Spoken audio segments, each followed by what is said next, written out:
الله تعالى في المسجد الحرام في سنة 1963.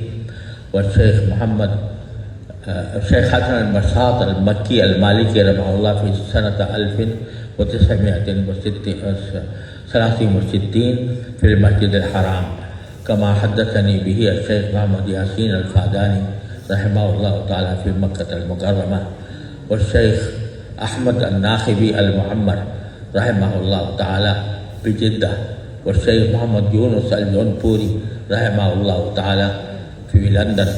كل واحد منهم يرويه بإسناده إلى سيدنا عبد الله بن عمرو بن العاص رضي الله تعالى عنهما قال: قال رسول الله صلى الله عليه وسلم: الراحمون يرحمهم الرحمن تبارك وتعالى، ارحموا من في الأرض يرحمكم من في السماء.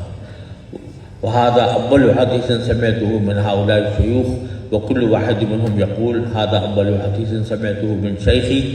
وهذا التسلسل ينتهي إلى سفيان بن عيينة رحمه الله تعالى. فأنا أجيزكم برواية هذا الحديث بهذا التسلسل، كما أجيزكم إجازة عامة بكل ما أروي عن مشايخي في باكستان والهند والبلاد العربية. وأسأل الله سبحانه وتعالى أن يرزقنا اتباع سنة نبيه الكريم صلى الله عليه وسلم في جميع مجالات الحياة. والله سبحانه وتعالى أسأل أن يوفقنا جميعا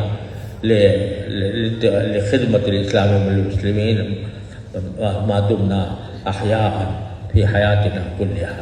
والصلاة والسلام وصلى الله تعالى على خير خلقه سيدنا مولانا محمد وعلى آله وأصحابه أجمعين، وآخر دعوانا أن الحمد لله رب العالمين.